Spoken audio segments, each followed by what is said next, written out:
Hello दोस्तों, welcome to code and clause classroom. तो शुरू करते हैं आज का वीडियो स्टार्ट करने से पहले the formal request, please like share and subscribe this channel. हालांकि कोई भी सब्सक्राइब नहीं कर रहा है, सारे लोग बस व्यू करके निकल रहे हैं, but still I am requesting you to please subscribe the channel. तो आगे बढ़ते हैं। Question number 17। In which of the following case the doctrine of prospective overruling was propounded? ठीक है, इसमें हिंदी में है कि निम्न में से किस वाद में उच्चतम न्यायालय ने भविष्य लक्षी प्रत्यादेश का सिद्धांत प्रतिपादित किया? तो इससे पहले, इसके आंसर को जानने से पहले लेट्स अंडरस्टैंड कि ये doctrine of prospective over ruling क्या होती है। तो doctrine of prospective over ruling का मतलब ये है कि a decision made in a particular case would have operation only in the future and will not carry any retrospective effect or any past decisions। मतलब सीधा सा है कि अगर सुप्रीम कोर्ट ने या कोर्ट ने कोई भी डिसीजन दिया है, ठीक है, तो वो उसके फ्यूचर वाले केसेस पे के लिए पर अप्लाई आप कर सकते हैं, बट उस सिमिलर केसेस अगर पास्ट में हुए हैं तो आप उसका रेट्रोस्पेक्टिव इम्प्लीकेशन नहीं कर सकते हैं। ठीक है, इसी को कहते हैं doctrine of prospective over ruling. तो आपका इसमें आप देखेंगे कि अगर आप ये देखेंगे IC Golaknath versus state of Punjab, ठीक है, इस केस लॉ को हम पहले भी देख चुके हैं अपने इस नेक्स्ट पिछले वीडियो में। Maneka Gandhi versus union of India, ये आपको पता ही है, आर्टिकल 21 राइट टू लाइफ से रिलेटेड था। केशवानंद भारती बेसिक कॉन्स्टिट्यूशन की जो बेसिक डॉक्ट्राइन से रिलेटेड है। तो ए और डी में हो सकता है कि आपका ए है या डी है। तो इसका आंसर है आपका ए। ठीक है, इसका आंसर है आपका ए। बी और सी केस लॉज आप ऑलरेडी पढ़ चुके हैं लास्ट वीडियोस में। अगर किसी को कंफ्यूजन हो तो लास्ट वीडियोस रेफर कर सकता है इसी प्लेलिस्ट में। द डी, इसका केस लो डी डिस्कस कर लेते हैं, SP Gupta versus union of India. तो ये केस 1982 का है। इसको बोलते हैं फर्स्ट जज केस। ओके, तो इस केस में सुप्रीम कोर्ट के सामने ये क्वेश्चन आया था कि whether the executive had sole authority to appoint जजेस टू द हायर जुडिशरी और if the judiciary played a role in the process. तो इसमें जुडिशरी अपॉइंटमेंट से लेके से रिलेटेड ये वाला केस है, और इस केस को फर्स्ट जज केस के नाम से भी जाना जाता है। So need to remember this fact. Next question है, द प्रेसिडेंट ऑफ इंडिया में refer a question of fact और law of public importance to supreme court of India under supreme court. Supreme court की ये jurisdictions दिए गए हैं, original, advisory, inherent या all the above. ठीक है, तो इसे समझने से पहले ये सुप्रीम कोर्ट के जुडिक्शंस और वो किस आर्टिकल में है ये देख लेते हैं। ये please remember all all these fact. ये क्वेश्चन हो सकता है ये ना आए सीधे, तो इससे रिलेटेड जरूर आ जाएगा अगर सुप्रीम कोर्ट पे भी ऐसा आएगा कि सुप्रीम कोर्ट का ओरिजिनल जुरिस्डिक्शन है वो आपका आर्टिकल 131 में कवर होता है। सुप्रीम कोर्ट का जो एडवाइजरी जुरिस्डिक्शन है वो आर्टिकल 143 में कवर होता है। एप्टीटाइट जुरिस्डिक्शन है वो 132 133 में है। रिव्यू का जो जुरिस्डिक्शन है वो 137 में है। इसका मतलब ये है कि सुप्रीम कोर्ट अपने ही डिसीजंस को फिर से रिव्यू कर सकता है। Inherent jurisdiction of supreme court article 136 में है, और extra ordinary jurisdiction of supreme court का एग्जांपल पीआईएल है। ठीक है, पीआईएल जो हम इसके लिए भी आप पिछले वीडियो को रेफर कर सकते हैं। उसमें पीआईएल के बारे में I think in the first video of this playlist I have already explain what is the PIL. तो PIL is an example of your judicial activism, और इसमें आपका पीएन भगवती और जस्टिस कृष्णन अय्यर का नाम काफ़ी फेमस है। ठीक है, तो इसमें आप सिंपली देख रहे हैं कि प्रेसिडेंट एडवाइस ले रहा है, तो इसमें कुछ भी दिमाग नहीं लगाना है। इसका आंसर होगा आपका बी, एडवाइजरी जुरिस्डिक्शन। आगे बढ़ते हैं। The right to move Supreme Court by special leave petition is contain in article. तो ये सिंपल आपको याद रखना है, आर्टिकल 136। ठीक है, नेक्स्ट क्वेश्चन है, choose the right option in the appointment of जज of supreme court of India. The president of India is, A है bound to consult the chief justice of India, B है may consult the chief justice of India, C है free to act in his own discretion, D है bound to consult chief justice of various state high courts. तो यहाँ पर first चीज है कि आपका सुप्रीम कोर्ट के बारे में बात की गई है, तो यहाँ पर हाई कोर्ट तो आपका नहीं आएगा। ठीक है। Free to act as his own discretion. तो अगर आप न्यूज को अच्छे से फॉलो करते हैं तो आपको पता होगा वही कॉलेजियम सिस्टम है, जो कॉलेजियम होता है जिसको हेड करता है चीफ जस्टिस ऑफ इंडिया, वो रिकमेंडेशन देता है। ठीक है। तो और उसके लिए भी आपका फिर मैन है कि यहाँ का आंसर है आपका ए, कि इसके लिए जो बाउंड टू कंसल्ट मतलब उससे कंसल्ट करने के लिए बाउंड है प्रेसिडेंट। ठीक है। तो इसका आंसर होगा ए। नेक्स्ट क्वेश्चन है the article of constitution which declare supreme court of India in exercise of its jurisdiction can pass any decree और order to complete justice in a matter pending before it. तो ये simply जो article है उसका ही text उठा के यहाँ पूछा गया है। इसका आंसर है बी, आर्टिकल 142। इसको आप अगर बेयर एक्ट में देखेंगे you can easily find this text. Okay. Next question है the authority of institution which can increase the strength of the judges। तो इसका आंसर सिंपली अगर मैं इसको आपको करूं, अगर हम वैसे हम चेक करें रॉन्ग कौन से हैं कि कौन सा इंस्टीट्यूशन कर सकता है। ठीक है। तो सिर्फ काउंसिल ऑफ मिनिस्टर इस पे आंसर नहीं कर सकता, चीफ जस्टिस भी नहीं कर सकता, प्रेसिडेंट ऑफ इंडिया खुद से अकेले कुछ नहीं कर सकता है। तो सिंपली इसका आंसर है डी। ठीक है। इसके लिए भी आप वेयर एक्ट को देख सकते हैं। A court which is a final interpreter and guardian of the Indian Constitution। इसका तो आंसर आप लॉ पढ़ रहे हैं तो I think everybody knows answer is A. Power of judicial review exercised by Supreme court is contained in. तो ये हम पहले ही अभी इसी वीडियो में लास्ट क्वेश्चन में डिस्कस कर चुके हैं। इसका आंसर होगा सी। ठीक है। जुडिशियल रिव्यू का 78 है the article of the constitution stating Supreme court of India to be a court of record. ठीक है। तो इसका आंसर आपका ए 129। 79 पे आ जाते हैं द जज of a Supreme Court can be remove from his office by impeachment process on ground of provided misconduct, proved incapacity, proved misconduct और इनकैपेसिटी और all the above are correct. तो इसका आंसर है डी। तो इसके लिए आप याद रखिए कि आर्टिकल 124(4) में removal of just supreme Court जज के बारे में डिस्क्राइब किया गया है। तो ये क्वेश्चन भी आ सकता है आपका कि किस आर्टिकल में रिमूवल ऑफ जज के बारे में बोला गया है, या which article is relate to removal of जज। So the answer then answer will be 120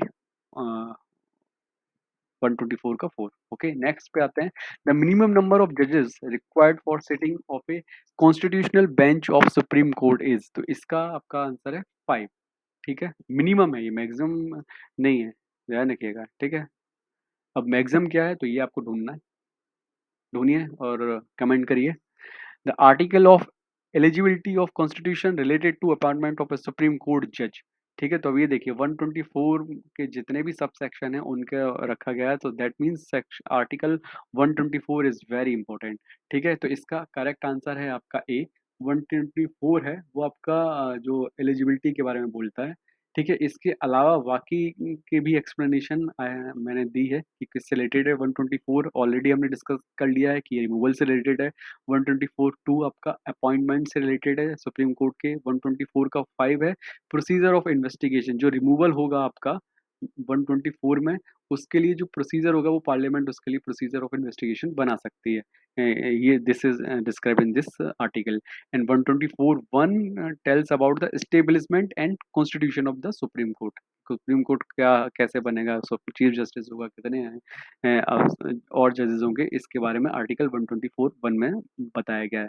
So remember this article 124 and all this the subsections।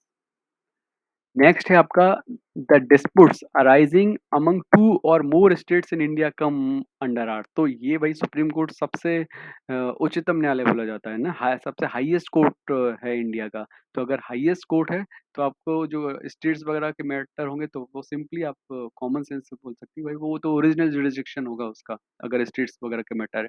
जैसे आपका आरबीआई है तो RBI is the bankers bank बोला जाता है ना, उसी तरीके से आपका जो स्टेट्स वगैरह के मैटर है वो आपका सुप्रीम कोर्ट के पास ही जाते हैं, तो वो उसका ओरिजिनल जुरिस्डिक्शन है।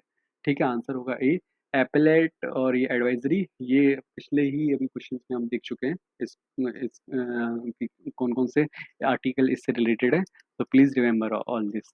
नेक्स्ट है 83, to respect and honour the national flag और national anthem is simply fundamental right में हमने नहीं पढ़ा, डीपीएसपी में भी हमने नहीं पढ़ा moral duty of every citizen, ऐसा कुछ हमने नहीं पढ़ा है। इसका आंसर है A, fundamental duty of every citizen. ठीक है, अब यहाँ पर एक चीज ये जरूर ध्यान रखिए कि ये आर्टिकल 51A में फंडामेंटल ड्यूटी है, और ए से लेके के तक अराउंड 11 फंडामेंटल ड्यूटी आपकी बताई गई है। तो इसमें 11A है का ए है वो आपका national flag and national anthem से रिलेटेड है। तो कभी ये आ भी सकता है आपका क्वेश्चन इसमें कि आपको ये पूछा जाए और आर्टिकल 51A के ही डिफरेंट डिफरेंट सब सेक्शन दे दिए जाएं, तो इसको भी याद रखिए। ओके, नेक्स्ट क्वेश्चन पे आते हैं। Which among the following is a directive principle of state policy? Right to primary education, right to property, right to file writ in Supreme Court and high court, living wages for workers. ठीक है, right to primary education आपका 21A आपका ये fundamental right है। Right to property आपका पहले fundamental right था, अभी हट गया है। ठीक है, तो टीपीएसपी में तो नहीं रखा गया है। Right to file writ in Supreme Court and high court ये आपका 32 आर्टिकल में बताया गया है। इफ यू ये जो मेरा इस प्ले लिस्ट का फर्स्ट वीडियो है उसमें I have explain these writs in detail, so you can go through that video. Now the answer, then answer would be D. इसका आंसर है आपका D। नेक्स्ट आइए, the binding force behind directive principle of state policy is that of. तो इसका क्या binding force क्या है DPSP के लिए? Then answer, authority central and state government, judiciary, constitution itself, या पब्लिक ओपिनियन। तो सिंपली है कि ये एक तरीके के हमारे टारगेट्स दिए गए हैं कॉन्स्टिट्यूशन में कि भाई जो हमारा स्टेट होना चाहिए वो इस तरीके का हो, उसमें ये चीज़ें हों। तो उसमें लोगों का, पब्लिक के वेलफेयर से रिलेटेड सारी बातें गई हैं, तो इसका आंसर रहेगा डी। ठीक है, नेक्स्ट है आपका the constitutional amendment which give primary to sorry the constitutional amendment which give primacy to directive principle of state policy over fundamental right was. ठीक है, ये बोल रहा है कि ऐसा कौन सा कॉन्स्टिट्यूशनल अमेंडमेंट था जिसने डीपीएसपी को एफआर से उनके ऊपर सुपरसीड कर दिया था कि भाई डीपीएसपी अगर कोई फंडामेंटल राइट वायलेट हो रहा है तो डीपीएसपी विल बी प्रिवेल्ड। ठीक है, तो ये सारी चीज़ें जो हुई थी ये आपके 42nd अमेंडमेंट में हुई थी, जैसे मिनी कॉन्स्टिट्यूशन ऑफ इंडिया ये बोलते हैं। तो इसका आंसर होगा आपका बी। नेक्स्ट है, under the Indian constitution the concept of welfare state is evident from. ठीक है, तो ये सारी जो वेलफेयर वगैरह की चीजें किसमें बोली गई हैं आपकी डीपीएसपी में, राज्य के नीति निर्देशक तत्व। तो आंसर इसका होगा बी। एंड सॉरी, और इसका यहाँ पर फिर आपका आंसर इसका बी नहीं होगा, क्योंकि अगर आप ये भी देखेंगे प्रीएम्बल भी दिया है, प्रीएम्बल ऑफ कॉन्स्टिट्यूशन, तो प्रीएम्बल ऑफ कॉन्स्टिट्यूशन में भी इसकी बात बोली गई है, तो इसका आंसर बी नहीं, इसका आंसर होगा डी। ओके, नेक्स्ट क्वेश्चन पे आते हैं। सॉरी, इसका थोड़ा प्रिंट सही नहीं था पेपर का, इसलिए आपको इसमें पढ़ने में दिक्कत होगी, तो मैं इसको पढ़ देता हूँ कि directive principle of state policy have been taken from the constitution of. राज्य के नीति निर्देशक तत्व जिस देश के संविधान से लिए गए हैं वह है, तो इसका आंसर है रशिया। इसका आंसर रशिया होगा, बताइए। जी नहीं, इसका आंसर रशिया नहीं होगा, इसका आंसर डी होगा, आयरलैंड। ठीक है, इसका थोड़ा मैंने डिटेल आउट भी एक टेबल दी हुई है कि कौन कि what are the sources for the different different aspects in our constitution, तो you can go through that. अभी वो टेबल नेक्स्ट पेज पे आएगी। The fundamental duty corresponding to article 21A of the constitution is confined in that. तो 21A का ये हम पिछले वीडियो में देख चुके हैं, इसका आंसर है 51A के। और ये आपको मैंने अभी बोला था ना कि आपको ये आ सकता है ए दे दिया जाए, फिर उसका ABCDEFG इस तरीके से दिया जाए, तो आप देख सकते हैं कि ये के है वो आपका प्राइमरी एजुकेशन से रिलेटेड जो फंडामेंटल ड्यूटी ऐड की है वो है। नेक्स्ट क्वेश्चन पे आइए, fundamental duties under the Indian constitution are, ये मैं भी पढ़ देता हूँ। भारतीय संविधान के अंतर्गत मूलभूत कर्तव्य हैं, इन्फोर्सेबल है, परिवर्तनीय, नॉन इन्फोर्सेबल है, अपरिवर्तनीय है, नेशनल ड्यूटी है, इन्फोर्सेबल राष्ट्रीय कर्तव्य अतः परिवर्तनीय, obligatory depending on the individual consciousness, व्यक्तिगत अर्ध चेतना के आधार पर आभारी है। तो इसका सबसे सटीक आंसर क्या होगा? सबसे सटीक आंसर होगा आपका नॉन इन्फोर्सेबल, अपरिवर्तनीय फंडामेंटल ड्यूटीज। ठीक है, आप इसमें डी को लेकर कंफ्यूज मत हो जाइएगा। ठीक है, नेक्स्ट है the article of constitution promoting international peace and security. संविधान का वह अनुच्छेद जो अंतरराष्ट्रीय शांति एवं सुरक्षा को बढ़ावा देता है वह है, तो यह आर्टिकल 51। ठीक है, नेक्स्ट पे आते हैं, the provision of equal justice and free legal aid is content in which of the following article of the constitution. ठीक है, तो ये आपका equal justice and free legal aid आपका डीपीएसपी में बोला गया है। डीपीएसपी में ये आपका आर्टिकल 39A के अंदर में आता है। ठीक है, इसको याद रखिए। Fundamental duties have been incorporated into the constitution by taking inspiration from the constitution. Yes, तो जो पहले मुझे अभी कंफ्यूजन हो गया था उसके वो इसी वजह से हुआ था कि इसका जो ये है फंडामेंटल ड्यूटीज है, ये आपकी ली गई है यूएसएसआर से। तो ध्यान रखिए, fundamental duties are taken from the USSR constitution. आपका डीपीएसपी वो आयरलैंड के कॉन्स्टिट्यूशन से दिया गया था, और इसका एक डिटेल टेबल मैंने यहाँ पर डाला हुआ है। तो अभी मैं इसको पढ़ूंगा तो नहीं, बट ये आपके लिए है। आप इस वीडियो का स्क्रीनशॉट ले सकते हैं, या फिर जो टेलीग्राम चैनल है इस चैनल का, वहाँ पर इसकी पीडीएफ आपको मिल जाएगी। ओके, तो and this is very important. आपका कभी भी आ सकता है, government of India act, British constitution है, यूएस कॉन्स्टिट्यूशन जैसे फंडामेंटल राइट है आपका, वो यूएस कॉन्स्टिट्यूशन से आया है। जुडिशियल रिव्यू है, वो यूएस कॉन्स्टिट्यूशन से आया है। डीपीएसपी आयरलैंड से क्वेश्चन आ चुका है आपका। ठीक है, आपका जो फेडरल स्ट्रक्चर है कि जो with strong centre and residue power, वो कनाडा से आया हुआ है। कॉन्करेंट लिस्ट के बारे में आपका आ सकता है, ये भी काफ़ी इंपॉर्टेंट है, ऑस्ट्रेलियन कॉन्स्टिट्यूशन से है। फंडामेंटल राइट्स सस्पेंड हो सकते हैं इमरजेंसी में, ये जर्मनी की कॉन्स्टिट्यूशन से है। फंडामेंटल ड्यूटीज आपका यूएसएसआर से है। फ्रेंच कॉन्स्टिट्यूशन से आपके प्रीएम्बल में जो पॉइंट्स दिए वो हैं। आपका राज्यसभा के मेंबर के बारे में, constitution of election of Rajya Sabha member, ये साउथ अफ्रीका के कॉन्स्टिट्यूशन से है। और प्रोसीजर स्टेब्लिश्ड बाई लॉ, ये भी इंपॉर्टेंट है, जापान से है।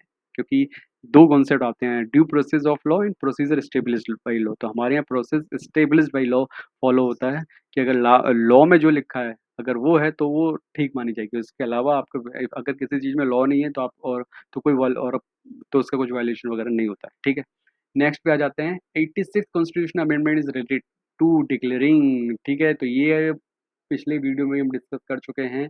ये आपका प्राइमरी एजुकेशन से रिलेटेड है, जो 21 जिसने फंडामेंटल राइट 21A में जोड़ा था, और 51A के एक फंडामेंटल ड्यूटी ऐड करी थी। The total number of fundamental duties mention in article 51A, ये मैं पहले ही बता चुका हूँ, आंसर है 11।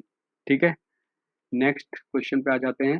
The fundamental duties were inserted in the constitution by which of the following constitution amendment. ठीक है, तो यहाँ पर इसका आंसर है आपका ए, 42nd अमेंडमेंट में ये हुआ था।